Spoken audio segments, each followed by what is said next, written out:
Hi guys. Government of India last week வந்து பார்த்தீங்கன்னா half yearly இயர்க்கான current fiscal இயர்க்கு ஒரு எக்கனாமிக் சர்வே பார்லிமெண்ட்டில் சப்மிஷன் பண்ணியிருக்காங்க. அதில் வந்துட்டு பார்த்தீங்கன்னா உங்களுக்கு கரண்ட்டு வந்துட்டு ஃபினான்ஷியல் இயரில் டோட்டல் டேக்ஸ் ரெவன்யூஸ் வந்து 38.40 lakhs crore இருக்குன்னு ஒரு எஸ்டிமேஷன் எவாலுவேஷன் கொடுத்துருக்காங்க. இது கண்டினியூடைய டோட்டல் ஜிடிபியில் 11.8%.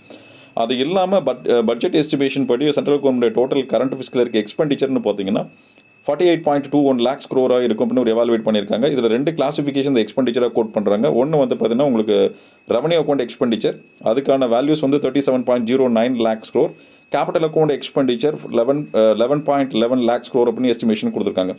இந்த ரெவன்யூ அக்கௌண்ட் எக்ஸ்பெண்டிச்சர் அப்படிங்கிறது tax revenues, non tax revenues, அதில் டேக்ஸ் ரெவன்யூவில் direct tax revenue, indirect tax revenue அப்படிங்கிற இன்க்ளூஷன் ஆகும். கேபிட்டல் அக்கௌண்ட் எக்ஸ்பெண்டிச்சரில் பார்த்தீங்கன்னா உங்களுக்கு like disinvestment, purchase of loans and recovery of loans அப்படிங்கிறது வந்து கேபிட்டல் அக்கௌண்ட்ஸில் அது வந்து ஃபாலோ பண்ணியிருக்காங்க. அதுக்கப்புறமா வந்து டோட்டலாக இருக்க அந்த எக்ஸ்பெண்டிச்சரில் வந்து பார்த்தீங்கன்னா இப்போ ஃபஸ்ட்டு